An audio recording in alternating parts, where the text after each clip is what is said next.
प्रणाम हर महादेव, ओम नमः शिवाय। तो माफ़ी चाहूँगी आप लोगों के पास मैं वीडियो लाती हूँ और मुझे आप लोगों के पास वीडियो लाने में थोड़ा सा देरी हो गई, उसके लिए आप लोग माफ़ कर दीजिए। और चलिए वीडियो को शुरू करते हैं।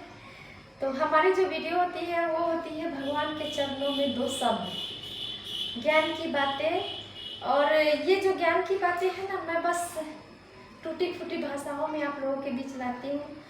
मुझे तो खास आप लोगों को समझाना नहीं आता है या मुझे बोलने भी नहीं आता है, लेकिन आप लोग जो मैं बोल रही हूँ उसको समझा करिए। तो चलिए वीडियो को शुरू करते हैं। तो किसी गांव में सुनीता नाम की एक लेडी रहती थी और उसका पति दया शंकर दोनों बहुत ही गरीब था और अपना जीवन यापन कैसे जैसे तैसे करता था। और कहने का मतलब है कि उसका पति मजदूरी करके आता था और जो भी मिलता जुलता था वो दोनों पति पत्नी मिलके अपना घर का गुजारा कर लेता था। लेकिन उसका बच्चा का जो लालन पालन होता है ना, वो ठीक से नहीं होता था। और एक समय की बात है कि उसके घर में मतलब ठंडी का जो मौसम होता है ना, उस समय की बात है कि उसके बच्चों को सिर्फ एक ही कपड़ा था, वो गर्म कपड़े, और वही गर्म कपड़े पहना करके अपने बच्चों को वो रखता था। मतलब एक लड़का मोनू और उसी को। लेकिन दिन भर खेलकूद के कारण उसका कपड़ा गीला हो गया था और गंदा हो गया था। तो उसकी पत्नी ने क्या करी, उसको धो डाली। और रात को वो ठंड से बच्चा काफ़ी सिकुड़ गया था। तो उसकी पत्नी ने सोची कि क्यों ना हम थोड़ा सा मतलब अपना शाल ही ओढ़ लेते हैं और उसको अपना वाला स्वेटर पहना देते हैं। और वही की। और जब उसका पति बाहर से लौट के आता है तो रात को वो अपने पति से सारा अपना वृतांत सुनाती है कि देखिए ना कि एक ही गर्म कपड़ा मेरा बाबू का मोनू का था, वो दिन भर गंदे कर दिया था, जिसके कारण वो काफ़ी गंदा हो गया था। उसको धो दिए और वो काफ़ी ठंड से सिकुड़ गया था। तो मैं अपना ठंड कपड़ा उसको दे दिए हैं। अब मेरे पास सिर्फ शॉल बचा हुआ, वही ओढ़े हुए हैं। आप एक काम कीजिए, मेरे बाबू के लिए मतलब मेरे बच्चे के लिए एक स्वेटर ला दीजिए। तो पति बोलता है कि जो भी कमाते हैं, जो भी कुछ मतलब बाहर से जो कमा के लाते हैं, वो तो मेरा 2 वक्त की रोटी में ही चला जाता है और गर्म कपड़ा कहाँ से लाए। अब काफ़ी उसकी पत्नी अफसोस में पड़ जाती है कि अब करे क्या। पति से तो हो नहीं रहा है तो क्या करेगी। उसकी पत्नी कहेगी चलते हैं, थोड़ा सा काम वाम हम ही ढूंढते हैं। तो काम में ढूंढते ढूंढते उसको एक काम मिल जाता है, मजदूरी का काम। वो पत्नी निकल पड़ती है मजदूरी के काम के लिए। जब काम के लिए पत्नी निकलती है और तो मजदूरी करके आती है, तो उसका पति बोलता है कि चलो कम से कम इतना तो हुआ कि तुमको काम मिल गया है। अब दोनों पति पत्नी मिल करके अब घर का अच्छा से गुजारा करेंगे और इसी से हमारा घर का जो नैया है, बागडोर है, वो चलता रहेगा। और काफ़ी प्रसन्न थी। अब दूसरे दिन की बात है कि उसकी पत्नी काम पे निकलती है, रास्ते में शिव मंदिर दिख जाता है। वो क्या करती है कि शिव मंदिर में पूजा करने लगती है। पूजा करती है और कहती है कि हे भगवान, मेरा जो भी दुख है, कष्ट है, उसको निवारण कीजिए। काफ़ी कष्ट में है, आप ही हमारे जीवन का आधार है। आप जो कीजिएगा आप ही कीजिएगा, किसी और से नहीं होने वाला है।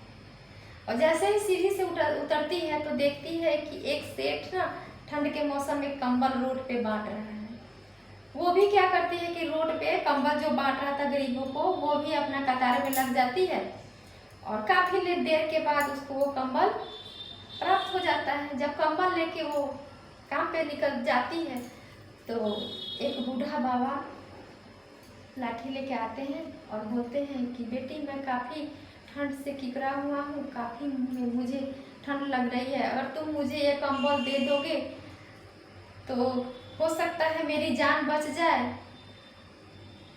वो सुनीता सोचती है कि अरे ये तो कंबल मैं अपने बच्चे के लिए ले जा रही थी, अगर इसको मैं दे देती हूँ फिर हमारा बच्चा का क्या होगा।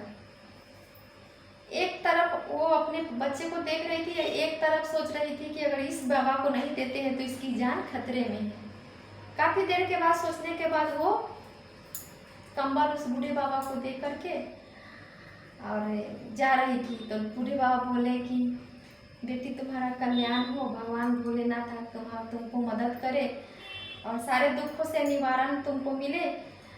तुमने मेरी इस बूढ़े बाबा की मदद किए हो। और ये सुनीता फिर काम पे निकल जाती है। काम पे जब निकलती है तो काम जो मालिक थे वो बोलते हैं कि तुम काफ़ी लेट कर दी हो और तुम्हें मैं काम पे अब नहीं रखेंगे। बोलती है कि आज मुझे मतलब आज मैं कंबल के लिए रास्ते में लाइन लगे हुए थे, इसीलिए मुझे लेट हो गया है, मुझे माफ़ कर दीजिए, कल से मुझे लेट नहीं होगी। वो बोलता है कि क्या गारंटी है कि आज तुमने लेट किया है कल नहीं लेट किया, वैसे भी तुमको 40 रुपये ज़्यादा मैं दे चुका हूँ और तुम आज से काम पे नहीं आओ क्योंकि तुम समय को मतलब नहीं पकड़ी हो। समय से आती तो तुमको रख भी लेते, लेकिन तुम्हारा कोई गारंटी नहीं है तुम जा सकती हो। वो बूझी मन से आती है और घर में आके एकदम उदास हो जाती है। पति बोलता है कि क्या हुआ, सारा वृत्तांत सुनाती है कि रास्ते में उसको कंबल मिला, वो बूढ़े बाबा को दे दी, लेट हो गया तो उसको काम से निकाल दिया गया। अब उसका पति जो उसको भला बुरा सुनाती है, वो मतलब भला बुरा सुनाते हैं और बोलते हैं कि अरे तुमने क्या किया, एक तो तुम काफ़ी लेट कर दी, चलो वो भी ठीक है, तुम कम से कम कंबल तो घर में लेके आती, कंबल भी नहीं लेके आई और वहाँ सेठ का जो काम तुमको मिला था वो भी तुम गंवा दी और घर में कुछ खाने पीने का नहीं है और मेरा भी काम जैसे तैसे चलता है। अब तुम ही बताओ कि तुमको ये करने से क्या मिला। सुनीता बोलती है कि अरे वो बूढ़े बाबा बहुत दुखी थे और बहुत लाचार थे, अगर हम उसको कंबल नहीं देते ना तो शायद वो मर जाते, इसीलिए हम अपना ये सब किए हैं। चलो पति बोलते हैं उसके कि सुनीता के पति बोलते हैं कि चलो जो हुआ सो हुआ, कोई उपाय भी नहीं है। और दोनों और उसका बच्चा भी खाना भी नहीं बना था क्योंकि उसके घर में खाने पीने का कोई सामान नहीं था। दोनों जैसे ही मतलब दोनों खाट पे बैठे ही थे कि एक व्यक्ति घर की नॉक करता है, खटखटाता है कि तो सुनीता बोलती है अजी कोई लग रहा है कि मेरे घर में मतलब गेट पे कोई खड़ा है, जाके देखते हैं। तो वो देखती है क्या कि एक व्यक्ति पोटली लिए हुए, ढेर सारा पोटली सर पे और ये पकड़े हुए है और बोल रहा था कि काफ़ी लेट हो गया है, आप मेरे मतलब मुझे शरण दे दीजिए और मुझे काफ़ी भूख लगा हुआ है, मुझे मेरे ये जो थैली देख रहे हैं ना इसमें खाने पीने का बहुत सारा सामान है, कृपा करके आप खाने का जो भी सामान है आप बना दीजिए, इससे मुझे काफ़ी मतलब आप लोग मेहरबानी होगी। तो बोलते चलो पत्नी को, वो दयाशंकर बोलते हैं कि पत्नी को कि चलो सुनीता जाओ तुम बना दो और इनको खिलाओ। सुनीता बोलती है इसमें क्या दिक्कत है कि कोई मेरे द्वार पे आता है और बोलता है कि मुझे भूख लगा हुआ है, अब बना दो, मैं खाऊंगा, मैं क्यों नहीं बनाऊंगी। वो खाना बनाने के लिए निकल पड़ती है, किचन में जाती है, जो चीज़ वो लाया था व्यक्ति वो सब कुछ तरह तरह के पकवान बना के और अतिथि को खाना लगा देते हैं। वो अनीता अतिथि को खाना लगा देती है और बोलती है कि खाइए। और वो जो व्यक्ति आया था शरणार्थी बोला कि अरे आप लोग भी खाइए ना, खाना तो बहुत सारा लाए थे, आप लोग भी खाइए। तो सुनीता बोलते हैं कि ठीक है हम लोग भी खा लेंगे। खाना लेके आती है और अपने पति को भी खिलाती है, खुद भी खाती है और अपने बच्चों को भी खिलाती है। उस दिन सुनीता, उसके पति, उसका बच्चा काफ़ी प्रसन्न होता है कि अरे आज तो चमत्कार हो गया। और थोड़ी देर के बाद वही शरणार्थी बोलता है कि ये जो पोटली जो देख रहे हैं ना, मैं इसको बेचता हूँ घर घर जा करके, इसमें काफ़ी गर्म कपड़ा है, आप रख लीजिए, आपको काम आएगा। क्योंकि अगर हम घर ले जाएंगे तो इसको घर ले जाएंगे तो इसको ये पोटली को, इतनी भारी पोटली को ले जाने में मुझे दिक्कत होगी। आप लोग रख लीजिए, कहीं आप लोगों का काम आ जाए। सुनीता बोलती है कि नहीं नहीं, इसकी आवश्यकता नहीं है। तो वो जो अतिथि आए थे वो बोले कि नहीं नहीं, आप लोग रख लीजिए, आप लोगों के काम आ जाएंगे। वो स्वीकार कर लेती है सुनीता, और वो पोटली और गर्म कपड़े स्वीकार कर लेती है। वो जो आए थे वो चले गए, और जब वो सुनीता देखती है खोल करके तो देखती है कि अरे गर्म कपड़ा ढेर सारा था, लेकिन उसमें एक जो सुनीता दान की थी जो बूढ़े बाबा को, वो दान जो की थी वो भी कंबल साथ में था। सुनीता बोलती है कि अरे ये कंबल तो मैंने सुबह सुबह उन बूढ़े बाबा को दान किए थे, फिर ये कंबल आ कहाँ से गया?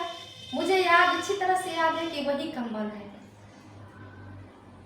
फिर सुनीता को देर नहीं लगती है और बोलती है कि अरे ये तो साक्षात मेरे घर में महादेव आ गए हैं। और जो चरण, महादेव का जो चरण का जो वो छाप पड़ा हुआ था वो नमन करती है, और वहाँ पे वो भगवान शिव को स्थापित करती है और पूजा पाठ करने लगती। उस दिन से उसका सारा जो भी दुख था वो सब दूर हो गया। उसके पति दया शंकर भी अच्छा खासा दुकान खोल दिया। सुनीता का घर परिवार भी अच्छा से चलने लगा। तो कहते नहीं है, जिसके नाथ भोलेनाथ वो अनाथ कैसे होई। तो जिसके सर पे महादेव का आशीर्वाद होगा वो कभी अनाथ नहीं हो सकता, और ना ही उसको किसी चीज़ की दुख होगी। तो इसके साथ ही हर हर महादेव, ओम नमः शिवाय। और आप लोग हमारे वीडियो को ज़्यादा से ज़्यादा शेयर कीजिए, लाइक कीजिए, कमेंट कीजिए, सब्सक्राइब कीजिए। और हर हर महादेव, बाय बाय।